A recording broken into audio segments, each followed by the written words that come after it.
Verset 24. À 25, les prophètes sacrés vont nous aider pour la lecture. Psaume 78, verset 24 à 25.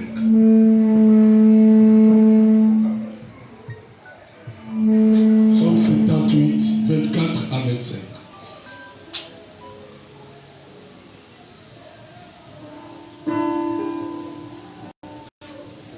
Oui.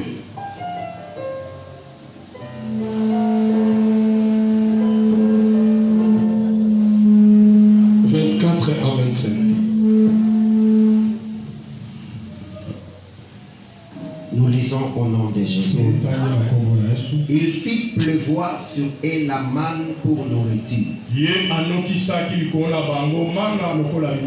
Il leur donna le blé du ciel. Ils mangèrent tous le pain de grande. Il leur envoya de la nourriture à satiété. À toi pour la parole. Nous pouvons nous mettre. Le dimanche passé, nous avions introduit notre thème sur les pains du ciel. Notre introduction était basée sur ce qui est loin, ce qui est profond, qui peut l'atteindre. Ecclésiaste chapitre 7, verset 24. Et nous avions dit que ce qui est profond, c'est quoi? En parcourant les Écritures, nous avions trouvé que ce qui est profond, c'est l'épouille. Selon l'écriture de Jean chapitre 4, le verset 11. Je suis en train de réviser notre matière de dimanche passé pour ceux-là qui n'étaient pas là.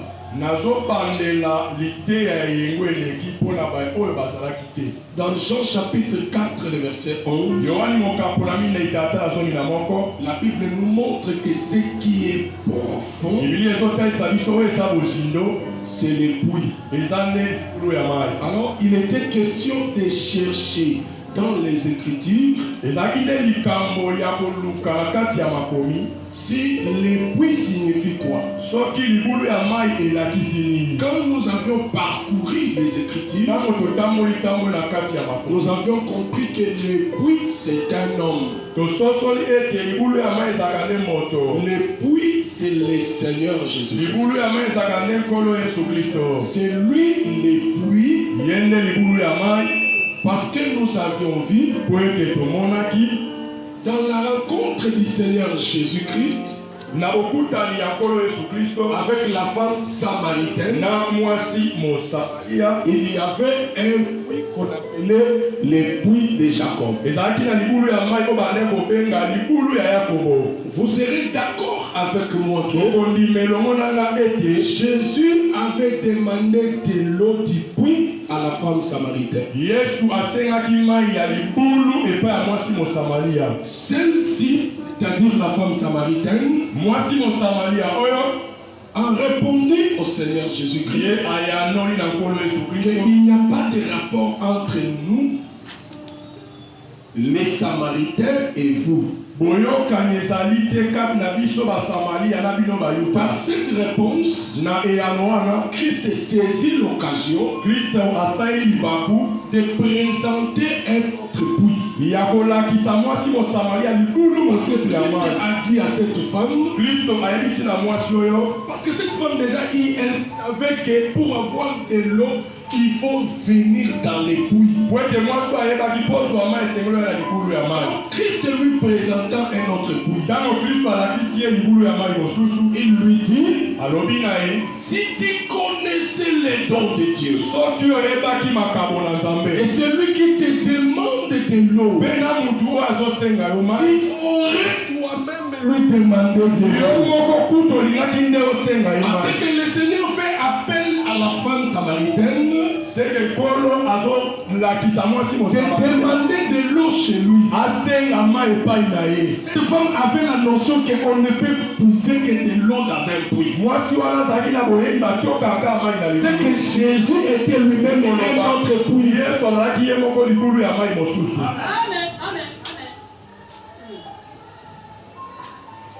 Alors, nous avions dit que ce puits-là était profond, qui pouvait l'atteindre.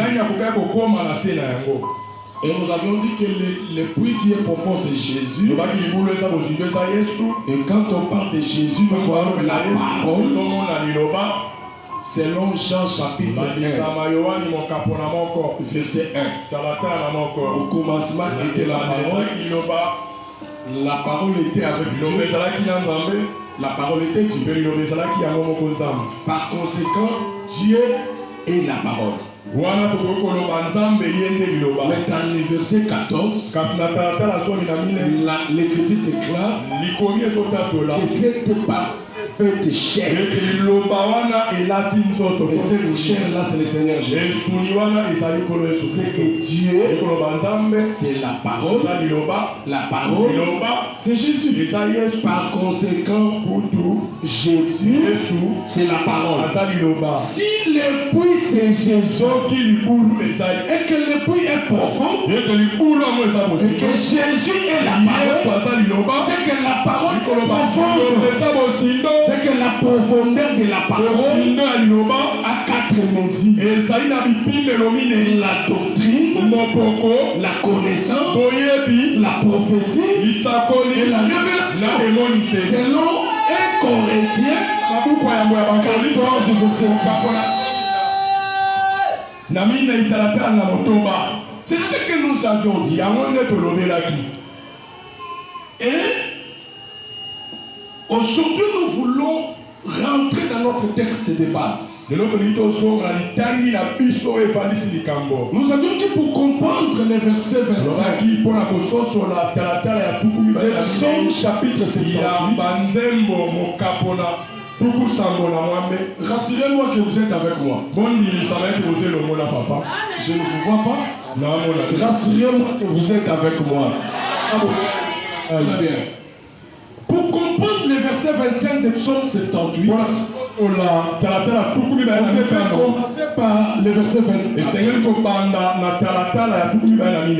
Dans le verset 24, on nous parle sur la manne et le blé du ciel. Mais dans le verset 25, on nous parle des pains des grands. Dans d'autres versions, on dit les pains des puissants. Il y a quelqu'un qui m'appelle, qui me soutient. Il m'a appelé maintenant, il m'a soutenu. Il s'appelle Adam.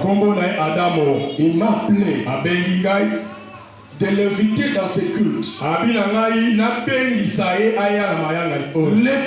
ici, c'est les pains des grands. Les pains ici, c'est les pains des grands. Or, quand on parle du pain, je vous amène quelque part. Le Seigneur dit ceci: Moïse ne vous a jamais donné les pains du ciel. Moi, je suis le pain qui est descendu du ciel.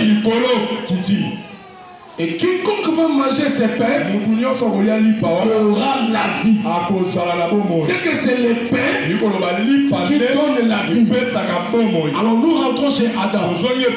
Pour que Adam puisse bénéficier bénéficier à Sangola, le pain, lipa, il doit être dans les jardins de Dieu. Et le pain dans les jardins de Dieu, c'est l'arbre de vie. Comment est-ce que l'arbre de vie devient le pain? Nous appelons Joseph dans la prison. Joseph dans la prison, il y avait deux autres. Ces deux prisonniers avaient chacun un songe. Est-ce que vous êtes avec moi? Avait chacun un songe. Il a eu le songe. Il a vu 3 corbeilles de pain. S'il vous plaît, lui il a rêvé le pain. L'autre il a eu encore son songe. C'était il servait les vins à la table du roi. Nous avons dans ces deux songes et les arbres. C'est que l'arbre de la vigne. Nous voyons dans ces deux songes. Mais les matins, ces deux personnes, ces deux prisonniers ont été tristes. Je vais vous révéler pourquoi ils étaient tristes. Ils étaient tristes parce qu'ils avaient des songes, mais sans interprétation. J'aimerais dire à quelqu'un, si les songes n'est pas interprété, il y a la tristesse. J'appelle le roi Nebuchadnezzar. Le roi Nebuchadnezzar me dit ceci. Moi aussi j'avais un songe. Mon songe avait disparu. J'avais oublié mon songe et j'étais triste. J'appelle le roi Pharaon. Le roi Pharaon dit ceci. Moi aussi j'avais une songe, mais j'étais triste parce qu'il n'y avait pas l'interprétation. Le songe c'est quoi? C'est l'ensemble des Écritures. L'interprétation du songe, c'est la révélation. Là où il n'y a pas l'interprétation, il y a la tristesse. Amen. Là où il n'y a pas l'interprétation, c'est là où il y a la tristesse. Je passe. J'étais en train de dire que les deux ont eu chacun un songe. Mais le matin, ils ont dit à Joseph, nous avons eu un songe. Chacun avait son songe. Mais les deux disent, nous avons eu un songe. C'est que les songes des arbres égale au songe du pain. C'est par là que je dis, les pains égale les arbres. C'est que les pains de vie, c'est l'arbre. Les pains de vie, qui est l'arbre de vie, ne peut être mangé que par des grands.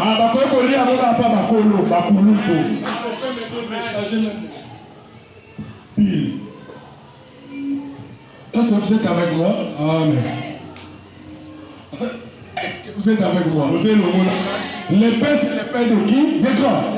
Pour manger ces pains, il faut être un grand. Mais pour que Adam puisse devenir un grand, Dieu va effectuer ce mouvement. Il va descendre pour aller chercher Adam dans la poussière. Il va former Adam. Il va amener Adam dans Éden. Et il va souffler chez Adam. Le souffle de Dieu chez Adam, c'est ce qui a fait d'Adam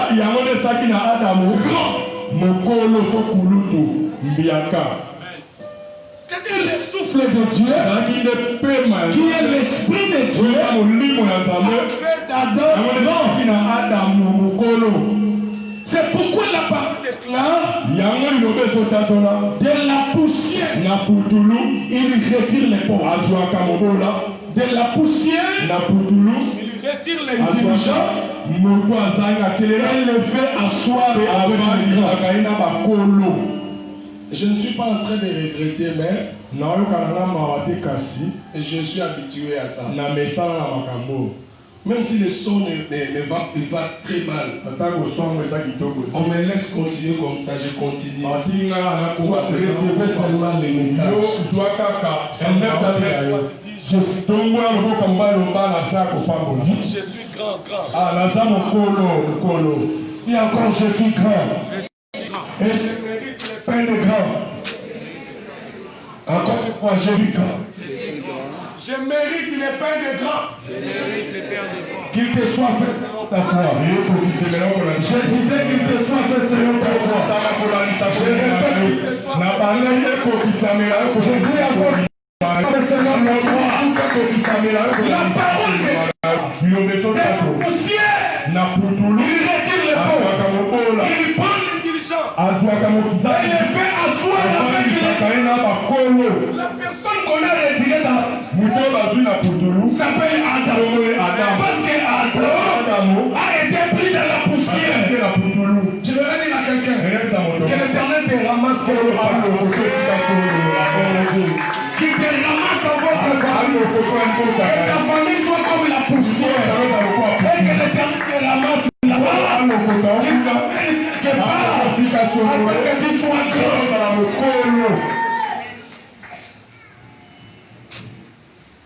Les pains de grand, c'est l'arbre de vie. Un grand c'est qui? Suivez-moi. Parce que quand Adam a péché, il a été chassé de l'Éden. Quand il a été chassé, l'Éternel a fermé le chemin de l'arbre de vie.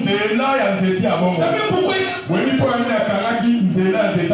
Attendez-moi d'abord que je termine. Moi, je n'ai pas un bon micro. Vous savez pourquoi il a fermé le chemin de l'arbre de vie? Parce que l'arbre de vie étant les pains de grand, ne peut être mangé que par des grands. Or, un petit c'est qui? C'est celui qui est privé de la gloire de Dieu. C'est que quand Adam a péché, il était privé de la gloire de Dieu, chassé de l'Éden, était plus grand. Il était devenu petit. C'est pourquoi il ne peut pas avoir part à l'arbre de vie qui est le pain de grand. J'aimerais dire à quelqu'un que le Seigneur, lui qui pardonne les péchés, puisse te pardonner afin que tu bénéficies les pains de grand. C'est triste, hein? Mais moi je suis habitué à ça.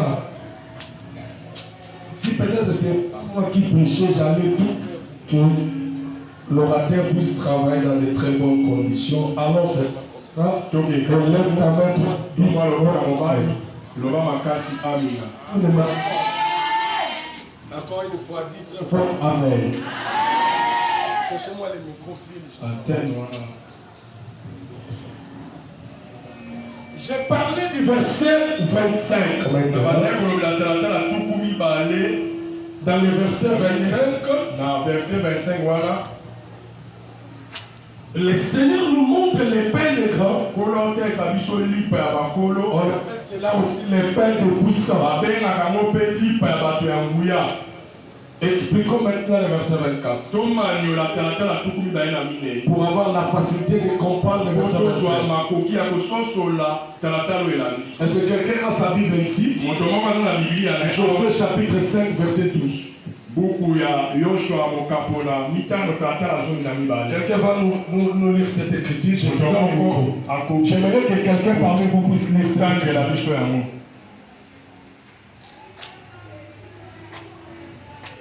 Oui, prenez le micro.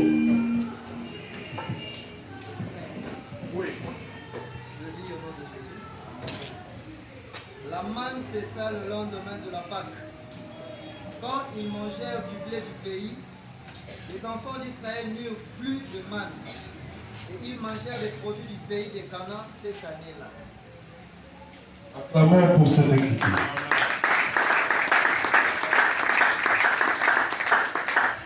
Dans le verset 25, on nous dit ceci.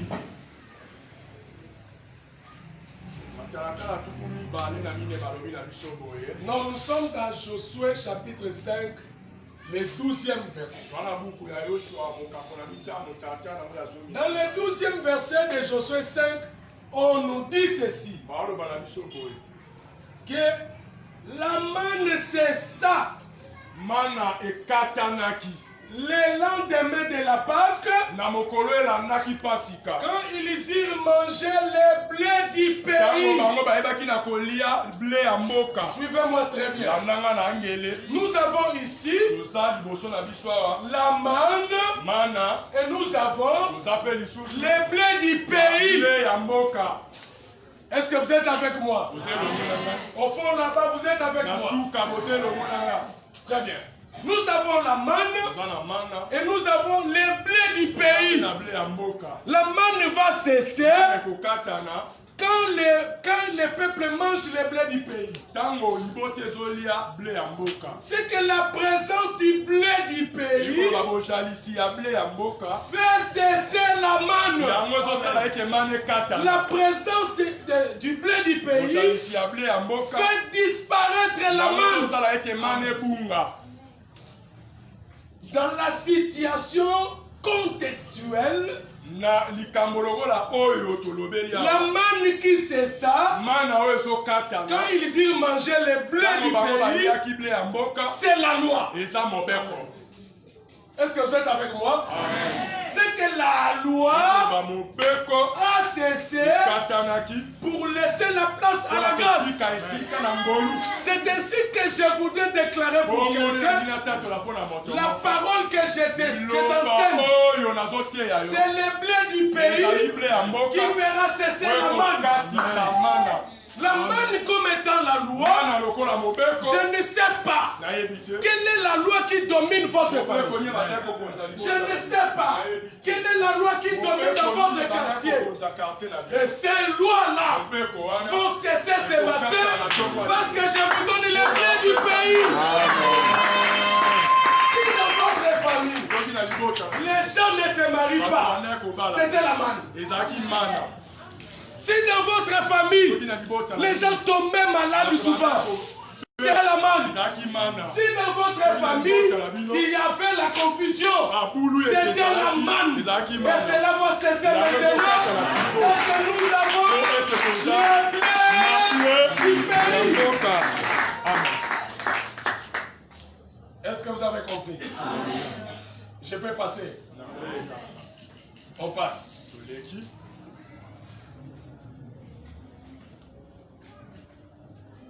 Nous avions compris que selon cette écriture, la manne qui cessa, c'est la loi. Et le blé du pays, c'est la grâce. C'est-à-dire c'est la fin de la loi et le début de la grâce. J'annonce la fin des situations compliquées dans ta vie. J'annonçais la fin des situations compliquées dans ta vie. Et que les choses faciles puissent venir. Que le Seigneur soit ton soutien. Que le Seigneur marche avec toi. Parce qu'aujourd'hui tu as le blé du pays. Ici le blé du pays c'est le grand frère. Le blé du pays est élevé. Le blé du pays qui est élevé, c'est le Seigneur Jésus-Christ. Lui, il est le blé du pays. Il est élevé et Moïse est diminué.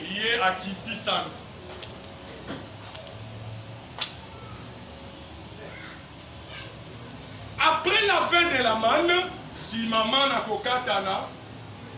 le peuple devait manger le blé du pays. Et le blé du pays, c'est l'enseignement de la grâce. Et la manne, c'est la loi. Ne dites pas, mais comment il a interprété la manne comme étant la loi? La manne a plusieurs significations. La manne a plusieurs interprétations. Ça peut aussi être interprété comme étant la loi. Comme je viens de l'interpréter. Ce n'est pas seulement que la manne c'est la parole, la manne c'est Jésus, la manne c'est la grâce. La manne peut aussi être interprétée comme la loi, suivant les contextes. Élève ta main droite, dis très fort Amen. Je t'entends pas dire très fort Amen. Là-bas au fond, disait, dis très fort Amen. Bien. Nous comprenons par là que c'est justement à la loi et au témoignage. De la manne au blé. Et c'est ça à la loi et au témoignage. Bien. C'était ça le verset 24 que nous pouvons comprendre. Nous venons maintenant de comprendre le verset 24. Maintenant, on peut toucher le verset 25. Dans le verset 25, on nous parle des pains de grands. Les pains des grands, c'est aussi ça les pains des enfants. Les pains des enfants, c'est aussi ça les pains du ciel. Tout ça c'est la même chose. Maintenant nous voulons expliquer pourquoi les pains des grands, pourquoi les pains des enfants et pourquoi les pains du ciel. Nous voulons maintenant expliquer cela. Les pains des grands, c'est aussi les pains du ciel comment? D'abord, les pains des grands, c'est aussi les pains des enfants comment? Suivez-moi très bien. Le Seigneur dit ceci. Celui qui veut être plus grand, celui qui veut être le grand de tout le monde, qu'il soit comme ces petits enfants. Est-ce que vous avez compris? C'est que selon Jésus, le grand c'est qui? C'est un enfant. Qui a compris? Je répète. Le pain des grands n'est pas différent au pain des enfants. Parce que le Seigneur Jésus compare la grandeur, les grands à un enfant. C'est pourquoi il a dit à ses disciples, celui qui veut être plus grand, qu'il soit comme cet enfant. C'est que le plus grand doit être un enfant. C'est par là que nous disons que le pain des grands, c'est ça le pain des enfants. Est-ce que vous avez compris? Est-ce que vous avez compris? Maintenant, nous expliquons les pains des enfants comme étant les pains du ciel. Toujours le Seigneur Jésus-Christ. Il prend les enfants. Il dit ceci. Laissez venir à moi les petits enfants, car le royaume des cieux, c'est pour qui? C'est qu'un enfant, c'est quelqu'un du ciel. Ah, nous comprenons par là que le pain des grands, c'est le pain des enfants. Le pain des enfants, c'est le pain du ciel. Je vous dis que vous êtes bénis parce que vous êtes des enfants. Je dis que vous êtes bénis parce que vous êtes des enfants. Je connais quelqu'un. Il s'appelle Nicodème. Il vient vers Jésus pour poser sa question. Il dit, Seigneur, nous savons que toi tu es un docteur venu de Dieu. Ah, nous avons des docteurs. Parce que Nicodème aussi était un docteur. Mais lui était un docteur de la loi. C'est que Nicodème était un docteur de la terre.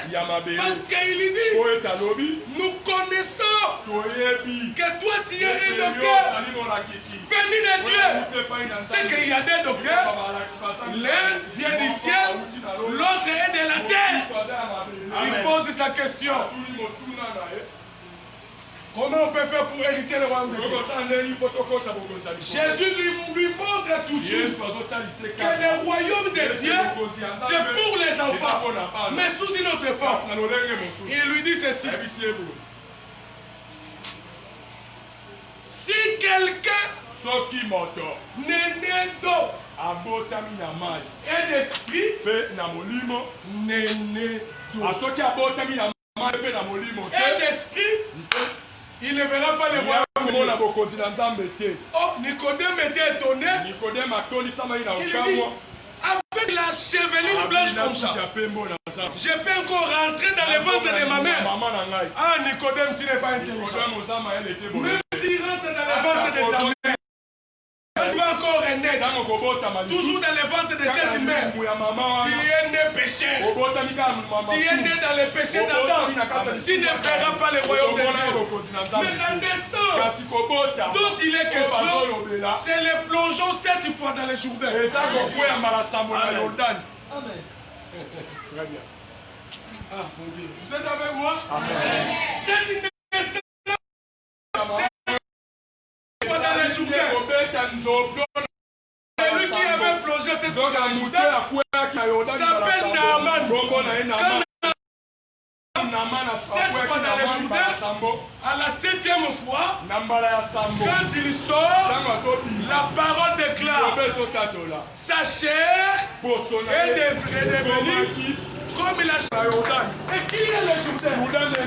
Le Jourdain veut dire celui qui descend. Or, Jourdain qui descend, c'est tout un homme. C'est le Seigneur Jésus-Christ qui est venu du ciel. Il est descendu sur la terre. Si tu te plonges chez lui, 7 fois, tu deviendras comme un bébé. Amen.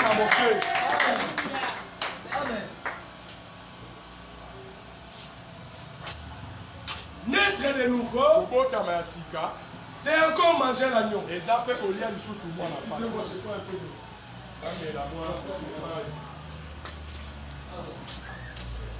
Pas de l'eau. C'est aussi manger l'agneau. Manger l'agneau, c'est aussi naître de nouveau. Écoutez-moi très bien. Les enfants d'Israël, quand ils ont mangé l'agneau, parce que vous devez savoir que l'agneau c'est le pain.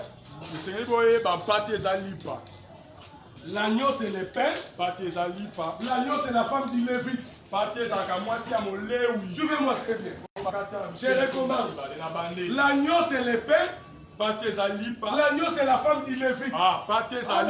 Je m'explique maintenant. Comment l'agneau c'est le pain?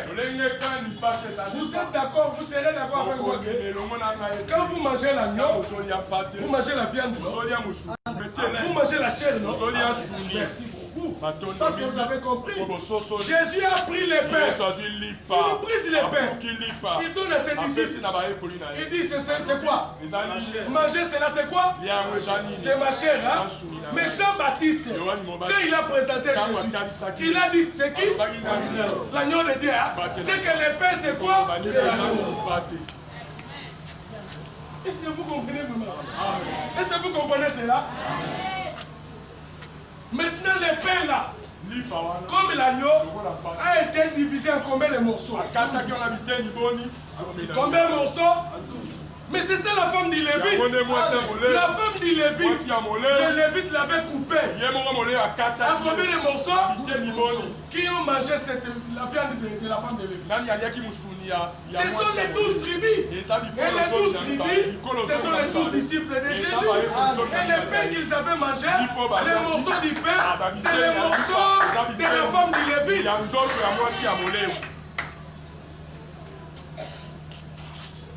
La femme de Lévite ici, mais c'est aussi Dina. Ah, ton côté mal. Ah, ton bungi. Bon, je laisse Dina. Je laisse Dina. Ok, nous venons de comprendre que la nouvelle naissance n'est pas charnelle. C'est selon Jean chapitre 1, verset 12 à 13. À tous ceux qui l'ont reçu, à ceux qui croient en son nom, elle a donné le pouvoir de devenir enfants de Dieu, lesquels ils sont nés non du sang, ni de la volonté de l'homme, ni de la chair, mais de la volonté de Dieu. C'est que ceux-là qui ont mangé l'agneau, ce sont ceux-là qui sont nés de nouveau. Parce que quand Israël a mangé l'agneau, ils sont sortis de l'Égypte. Le Seigneur dira, ces jours-ci sera le premier jour de l'année. Premier jour à Moutouna, c'est ma belle année. N'est-ce pas? Ah, nous comprenons par là. L'Égypte, c'est la femme de Dieu. C'est fort? L'Égypte, c'est la femme de Dieu. Quand Joseph est allé là-bas, Dieu a donné sa sémence à l'Égypte comme sa femme. La femme a eu la grossesse. Les douleurs de l'enfantement, ce sont les 10 plaies. Les 10 plaies qui se sont abattus à l'Égypte, c'était les douleurs de l'enfantement. À la 10e plaie, pour que la femme puisse enfanter, il faut que... Et les grands au pluriel. Ah mon Dieu. Un seul pain, mais pour plusieurs grands. Un seul pain, mais pour plusieurs grands.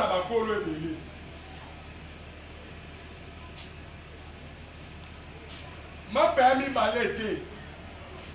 J'aimerais vous dire que les grands, ce sont les 12 disciples de Jésus. Un seul pain, c'est le Seigneur Jésus qui doit être mangé par tous les grands. Je vais terminer par ici. Parce que je ne peux pas continuer. J'ai besoin que ma santé soit au bon point. Parce que je dois travailler dire moi. Combien de pains? Combien de pains? Avec plusieurs grands. Un seul pain avec plusieurs grands.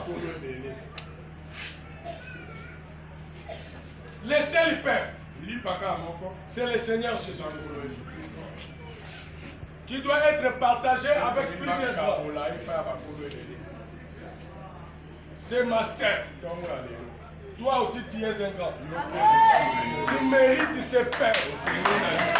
Je dis bien tu mérites ce pain. Je dis bien tu mérites ce pain. Parce que tu es un grand. Un grand. La grandeur est libre d'accepter mon toit à mon nène. Suivez-moi très bien. Je vais vous montrer les grands maintenant. La grandeur ne veut pas dire celui qui a beaucoup de voitures. Ça c'est la grandeur selon les hommes. La grandeur ne veut pas dire celui qui a beaucoup de parcelles. Ça c'est la grandeur selon les hommes. La grandeur selon Dieu, c'est premièrement comme j'avais expliqué, si tu as Jésus dans ta vie, tu es grand. Merci pour ceux-là qui croient. Et merci pour ceux-là qui ont les yeux ouverts dans les Écritures. J'ai dit, c'est lui qui est grand. C'est celui qui a Jésus. Si tu as Jésus, dis-toi que moi, Samuel, je suis grand. Je donne maintenant les critiques qui concernent cela. C'est Jean qui me dit. Il dit ceci. Petits enfants, vous les avez vaincus. Parce que c'est lui qui est en vous. Continuez. C'est lui qui est en vous. Continuez. C'est lui qui est en vous. Continuez. Il est plus grand. Il est plus fort. C'est lui qui fait de toi un grand. Le pain c'est pour toi parce que tu as Jésus.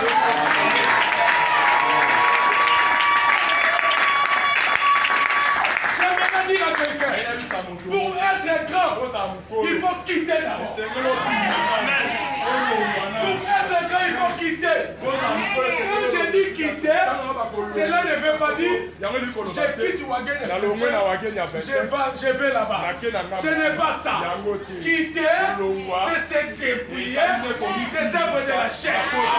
Parce qu'Abraham, avant de devenir grand, il devait quitter. La Bible dit ceci, il devait quitter son père, sa mère, sa patrie. Dieu dit ceci, je ferai ton nom.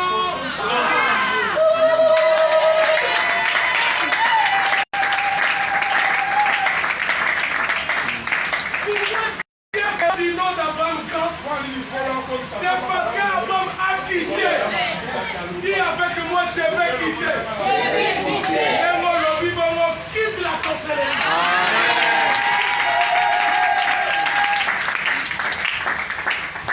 Excusez, je vais vous bénir. Je vais vous bénir.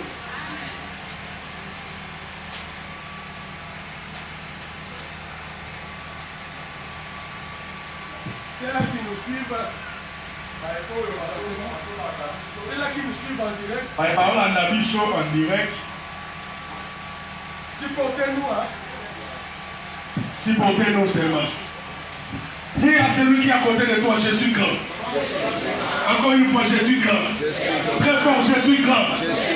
Tu es grand parce que tu as quitté.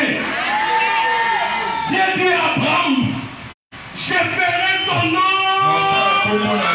Répétez avec moi, je ferai ton nom. Mais avant que le nom d'Abraham soit grand, Abraham doit quitter. Or, un grand, c'est celui qui reçoit les sables de la mer et les étoiles du ciel. C'est ça la grandeur d'Abraham. Dieu lui a dit, ta postérité sera comme les sables de la mer et les étoiles du ciel. C'est ça la grandeur.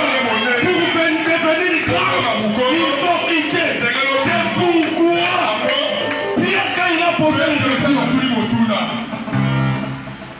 vous n'êtes pas avec moi. Quand Pierre a posé la question, Seigneur, nous t'avons suivi. Qu'est-ce que nous aurons? Jésus a dit, c'est lui qui aura quitté à cause de mon nom. C'est pas. C'est que quand vous quittez, vous devenez grand. Il dit à Pierre, il aura pour succession les audibles. C'est que les audibles, c'est les sables de la mer. Il aura le royaume des cieux. C'est que le royaume des cieux, c'est les étoiles du ciel. Je déclare que l'éternel, les audibles et le royaume des cieux vont conquérir la terre entière. Mon j'ai parlé à quelqu'un qui demandera de Dieu. Si il a commis ta vie, l'éternel est mon péché. Je dérogerai.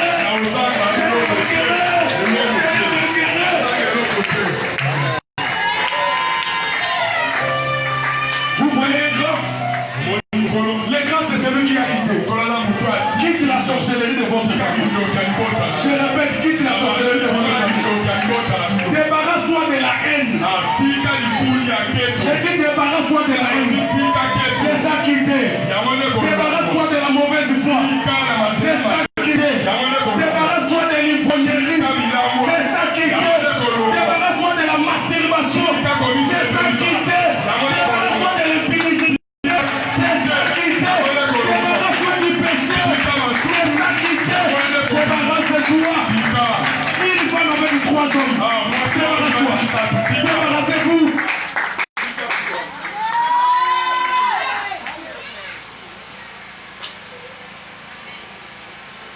Est-ce que vous avez compris les grands?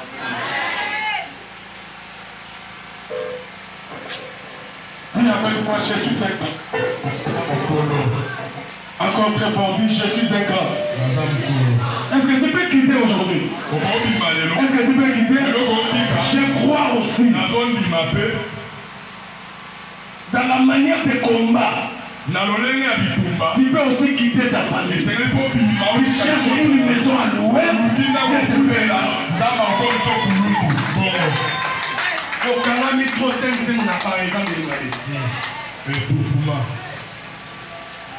je déclare pour quelqu'un avant la fin du 9e mois. Je parle de 9 mois. Avant la fin de 9 mois, Dieu va t'ouvrir une porte. Tu auras l'argent. J'ai dit toi, tu vas quitter.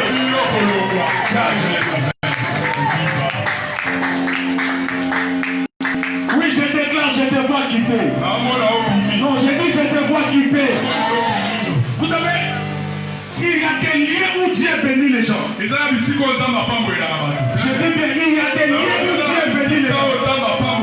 Aussi longtemps, Joseph restera dans ses frères. Il ne sera jamais béni. L'amour de Jacob avec Joseph n'a jamais aidé Joseph pour être béni. Mais c'était la haine de ses frères. C'est là qui te haïssent là. Il te pousse vers les lieux de ta bénédiction. Il ne m'a pas compris. C'est là qui te haïssent. Il te pousse vers les lieux de ta bénédiction. Haïssez-moi bien. Oui, je vais quitter ce pays. Mais là où je vais partir, vous allez me rejoindre. Vous allez vous agenouiller devant moi. Je vais vous donner du pain. Ce que je suis en train de déclarer, ça compris dans la vie du frère. Ça compris dans la vie d'un frère. Ça compris dans la vie d'une sœur. Votre haine m'élèvera. Je déclare que la haine des hommes puisse être élevée. Que la haine de tes frères puisse être bénie. Que la haine des sorcières puisse être poussée à avoir une vie de prière. Les liens de la bénédiction, c'était l'Égypte. Je vais maintenant prophétiser. Des personnes vont quitter ce pays avant la fin de cette année. Elles sont là, c'est des personnes. Vous verrez cela. Je vais prophétiser. Je vais déclarer pour ta fiancée. Viendra. Ton fiancé aussi. Viendra. Avant la fin de cette année. Parce que toi tu as quitté. Pour manger ce pain, il faut être un grand. Oh, un grand, c'est aussi qui? Un grand, c'est la femme cananéenne. Vous n'êtes pas là. La femme cananéenne, c'est un grand pourquoi? Parce qu'il avait la foi. Il dit à Jésus de guérir son fils. Le Seigneur lui dit, le pain des enfants, on ne donne pas aux petits chiens. Alors la femme dira, les chiens mangent même les miens. Ils tombent par terre. J'aimerais dire à quelqu'un, on ne peut pas manger les pains. Ce pain-là doit être mangé par des miettes. Or, le pain, c'est le Seigneur Jésus-Christ. Pour que le Seigneur Jésus-Christ soit mangé, il doit être élevé. Il doit être élevé. C'est que quand le pain est sur la table, le pain ne sera pas mangé. Il faut que le pain soit élevé. Quand le pain est élevé, c'est Jésus sur la croix. Et quand le pain est élevé, le pain sera brisé. Or, le pain qui est brisé, c'était brisé par terre. Le pain qui est brisé, c'est la chair de Jésus. C'est que le pain, c'est le rideau du temple. C'est le rideau du temple. C'était brisé en terre. C'est le rideau du temple. C'est le pain du jugement. C'est la chair de Jésus. C'est le rideau, c'est le pain qui est brisé par terre pour que nous puissions voir les lieux très saints. J'ai dit à quelqu'un, tu verras la gloire de Dieu. Tu verras ta bénédiction. Tu verras tes enfants. Tu verras ton mariage. Tu verras les enfants de tes enfants. Les enfants de tes enfants. Tu verras comment est-ce que Dieu va te lever. Parce que le pain fait briser.